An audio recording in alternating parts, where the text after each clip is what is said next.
தனது ஆபீஸ் ஊழியர்கள் அனைவருக்கும் ட்ரீட் தருவதற்காக அழைத்து வந்திருந்த சர்வா முகம் கழுவ வந்த இடத்தில் திடீரென ராணாவை சந்தித்து மொத்தமாக அதிர்ந்திருந்தான். அவனால் அவன் கண்களையே நம்ப முடியவில்லை. ராணா எப்படி எப்படி உயிரோட எப்படி என்று தன்னைத்தானே 1000 கேள்வி கேட்டுக்கொண்டவரால் நடப்பது நிஜமா இல்லை கனவா என்பதை புரிந்து கொள்ளக்கூட முடியவில்லை. கண்முன்னால் நடப்பது பிரம்மை என்று அவனால் எளிதாக கடந்து செல்லவும் முடியவில்லை. காரணம், ராணா அவன் கைத்தொடும் தூரத்தில்தான் இருக்கிறான். சில நொடிகள் அப்படியே நின்ற சர்வா பிறகு மீண்டும் ராணாவை பின்தொடர்ந்து அவன் பின்னாலேயே சென்றான். ராணா லிப்டை நோக்கி சென்று கொண்டிருக்க, என்ன ஆனாலும் இவனை விடக்கூடாது என்று ஓடிய சர்வா எதிரில் ட்ரேயோடு வந்த ஹோட்டல் ஊழியர் ஒருவர் மீது இடித்துவிட அவர் கையில் இருந்த பொருட்கள் எல்லாம் கீழே விழுந்தது. சாரி ஐ எம் சாரி என்று சர்வா கூற, இட்ஸ் ஓகே சார் என்று கூறிய அந்த பெண் கீழே விழுந்த அனைத்தையும் எடுத்து வைத்துக் கொண்டிருக்க, சர்வாவிற்கு அந்த பெண்ணுக்கு உதவி செய்ய வேண்டும் என்று தோன்றினாலும் இப்போது ராணாவை எப்படியாவது பிடிக்க வேண்டும் என மீண்டும் அவன் பின்னாலேயே செல்ல முயன்றான். ஆனால் அதற்குள் லிஃப்ட் கதவு மூடிவிட்டது. இப்போது அவன் பார்த்தது ராணாதான் என்றால் எப்படி அவன் உயிரோடு இருக்கிறான்? எதற்காக தன் அப்பாவை அவன் கொலை செய்தான்? எதற்காக தன்னையும் கொலை செய்ய முயன்றான்? இந்த கேள்விகளுக்கெல்லாம் பதிலை உடனடியாக தெரிந்து கொள்ள வேண்டும் என சர்வாவின் மனம் துடித்தது. ஆனால் அதற்குள் ராணா இருந்த லிஃப்ட் மூடி கிளம்பிவிட சர்வா அருகிலிருந்த லிஃப்டை மீண்டும் மீண்டும் அழுத்தினான். அவன் இதயத் துடிப்பு எகிரிக்கொண்டே இருந்தது. ராணா சென்ற லிஃப்ட் அந்த ஹோட்டலின் கீழ் ஃப்ளோரை நோக்கி சென்று கொண்டிருந்தது. சர்வா பொறுமையில்லாமல் லிஃப்ட் பட்டன்களை மாறி மாறி அழுத்திக் கொண்டே இருந்தான். உண்மையில் அவன் மூளை கூட இப்போது வேலை நிறுத்தம் செய்திருந்தது. எப்படி யாருக்குமே ராணா உயிரோடு இருக்கிற விஷயம் தெரியாம போச்சு? விக்ரமன் ராணா இறந்துட்டான்னு தானே சொன்னாரு என்று குழம்பி போயிருந்தான் சர்வா. ராணா எப்படி இறந்தான் என்று முழுதாக தெரியவில்லை என்றாலும் ஏதோ ஒரு ஆக்சிடென்ட்டில் இறந்துவிட்டதாக கேள்விப்பட்டிருந்தான். ஆனால் இப்போது நடந்தது குழப்பத்தை கொடுக்க, என்ன ஆனாலும் சரி உண்மையை கண்டுபிடிக்காம விடக்கூடாது என்ற தீர்மானத்துடன் நின்று கொண்டிருக்க லிஃப்ட் கதவு ஓப்பன் ஆனது. கூடவே ராணா சென்ற லிஃப்ட் மீண்டும் கீழே வந்து கொண்டிருக்க, ராணா நிச்சயம் கீழே தான் சென்றிருக்க வேண்டும் என முடிவெடுத்து சர்வா நேராக லிஃப்டில் ஏறி கீழே செல்ல அந்த இடமே கூட்டமாக இருந்தது. சர்வாவின் கண்கள் ராணாவை தேடியது. கூட்டத்திற்குள் ராணாவை கண்டுபிடிக்க சிறிது கடினமாக இருந்ததில் எரிச்சல் அடைந்தான். சில நிமிடங்கள் தேடிய பிறகு ராணாவின் உடையை வைத்து ஒரு வழியாக அவனை கண்டுபிடித்த சர்வா பெருமூச்சுடன் அவன் அருகில் செல்லப்போக சர்வாவின் போன் ரிங் ஆனது. போனை எடுத்து பார்க்க லட்சுமணன் அழைத்திருந்தான். உடனே அப்படியே நின்றுவிட்டான் சர்வா. இந்த நேரத்தில் லட்சுமணன் அழைக்கிறான் என்றால் நிச்சயம் தன்னிடம் ஏதோ முக்கியமான விஷயம் பேசுவதற்காகத்தான் இருக்கும் என்று புரிந்து கொண்டவன் சில நொடிகள் போனை பார்த்துவிட்டு மீண்டும் நிமிர்ந்து பார்க்க ராணா அங்கு இல்லை.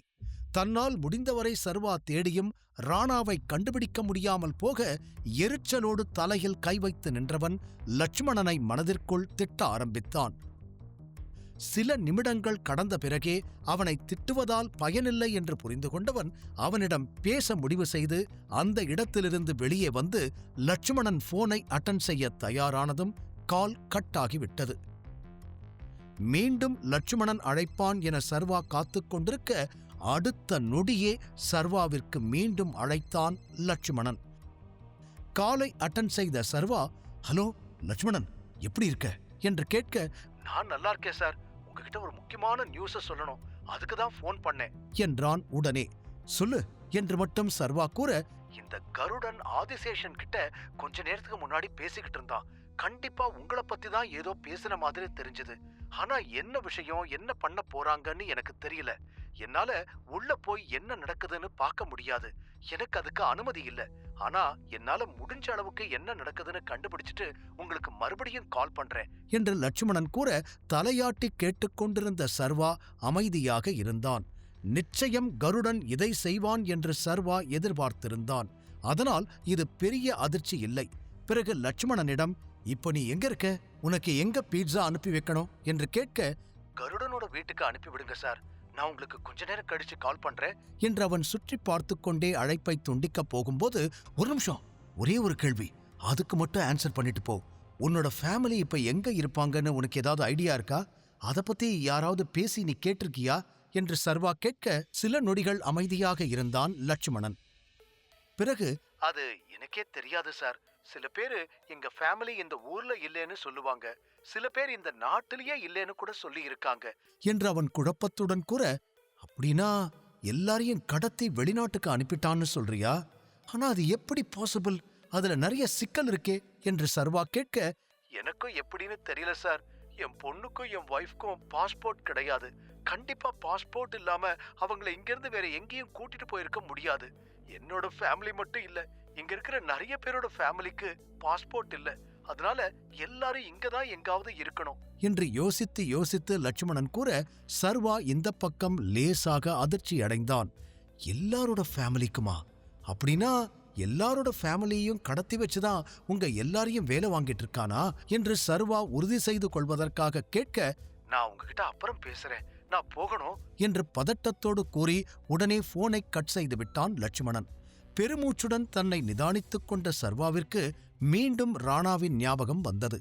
எப்படியாவது அவனை பிடிச்சிருந்தா இன்னைக்கு எல்லா கேள்விக்கும் பதில் தெரிஞ்சிருக்கும். மிஸ் பண்ணிட்டேனே என்று தன்னைத்தானே திட்டிக் கொண்டவன், நிச்சயம் சூர்யாவுக்கு இத பத்தி தெரிஞ்சிருக்கும் என்று தனக்குத்தானே சொல்லிக் கொண்டான். நிச்சயம் சூர்யா இதில் சம்பந்தப்பட்டிருப்பான் என அவனுக்கு தோன்றியது. அவன் அப்பா உயிரோடு இருக்கிறான் என்றால் அது எப்படி அவனுக்கு தெரியாமல் போகும் என்பது சர்வாவின் கணக்கு. இதையெல்லாம் தாண்டி சர்வாவிற்குள் வேறு ஒரு நெருடல் வேறு இருந்து கொண்டே இருந்தது. அவன் மட்டும் ராணாவை பார்க்கவில்லை, ராணாவும் அவனை பார்த்திருக்கிறான். அதுவும் நேருக்கு நேராக மிக அருகில் இருவரும் சந்தித்திருக்கின்றனர். அப்படியெனில் தான் அவனை அடையாளம் கண்டுகொண்டது போல அவனும் தன்னை கண்டுபிடித்திருப்பானா என்று யோசிக்கும் போதே சர்வாவிற்கு தலை சுற்றியது. தன்னை சுற்றி நடக்கும் மர்மங்களை அவனால் புரிந்து கொள்ளவே முடியவில்லை. கூடவே ராணாவை எப்படி கண்டுபிடிப்பது என்பது பெரும் கேள்வியாக இருக்க சர்வாவின் தலை சூடானது. அதில் இதுக்கு மேலே இங்க இருக்கக்கூடாது என்று முடிவு செய்தவன் நேராக ஹோட்டலுக்குள் சென்று தனது கார்டை வைத்து பில் மொத்தத்தையும் செட்டில் செய்தவன் ஊழியர்கள் சாப்பிட்டுக் கொண்டிருக்கும் இடத்திற்கு சென்றான். அவனை பார்த்ததும் அருகில் ஓடி வந்த மாயா, சார் எங்க போனீங்க? Everything alright? ஏன் ஒரு மாதிரி இருக்கீங்க என்று கேட்க, ஐ எம் ஃபைன், எனக்கு கொஞ்சம் தலை வலிக்குது, நான் வீட்டுக்கு போகணும், பில் அமௌண்ட் நான் செட்டில் பண்ணிட்டேன், நீங்க எல்லாரும் சாப்பிட்டு பத்திரமா கிளம்புங்க என்று சொல்லி அங்கிருந்து கிளம்ப, சார் ஏதாவது வேணுமா, நான் உங்க கூட வரவா என்று அக்கறையுடன் கேட்டாள் மாயா. நோனு, நான் பாத்துக்கிறேன், உங்க எல்லாரையும் மார்னிங் மீட் பண்றேன் என்று கூறிய சர்வா தலையாட்டிவிட்டு அங்கிருந்து கிளம்பினான். வெளியே வந்து தனது காரில் உட்கார்ந்தான் சர்வா. இருக்கும் சோர்வில் வீட்டுக்குச் செல்லலாம் என்று தோன்றினாலும் அதற்கு பதிலாக வேறு ஒரு இடத்துக்குச் செல்ல விரும்பினான். அதில் உடனே தனது போனை எடுத்து சூர்யாவுக்கு அழைத்தான். சில ரிங்குகளுக்குப் பிறகு சூர்யா அழைப்பை ஏற்றான். உடனே, இப்ப எங்க இருக்க என்றான் சர்வா. நான் இங்கதான் வீட்ல இருக்கேன், என்னாச்சு என்றான் சூர்யா. நான் இப்போ உன்னை பார்க்கணும், உன் லொகேஷன் அனுப்பு இப்பவே என்று சர்வா வேகமாக சொல்லிவிட்டு அழைப்பை துண்டித்தான். அடுத்த கணம் அவனது போனுக்கு ஒரு மெசேஜ் வந்தது. அதில் சூர்யாவின் அட்ரஸ் இருந்தது. உடனே அங்கு விரைந்தான் சர்வா. அவன் மனதினுள் பல கேள்விகள் வட்டமடிக்க விரைவில் பதிலை கண்டுபிடிக்க வேண்டுமென துடித்தான். சில நொடிகளுக்குப் பின் ஒரு பழைய ஆடம்பர பங்களா வீட்டின் முன் அவன் கார் நின்றது. ஏனோ அதை பார்த்ததுமே இந்த வீடு ராணாவுக்கு சொந்தமானதாக இருக்க வேண்டும் என்று காரணமே இன்றி அதை பார்த்து சர்வாவுக்கு எரிச்சல்தான் வந்தது. காரை விட்டு இறங்கியதும் சூர்யாவிடம் தான் வந்துவிட்டதை தெரிவித்தான் சர்வா. அடுத்த நிமிடமே அந்த பங்களாவின் கதவுகள் சர்வாவுக்காக திறந்தது. கையை இறுக்கமாக மூடி தன் கோபத்தை கட்டுப்படுத்திக் கொண்டு உள்ளே நுழைந்தான் சர்வா. அவனை பார்த்ததும், ஹே சர்வா என்று சிரித்த முகமாய் அவனை வரவேற்றான் சூர்யா.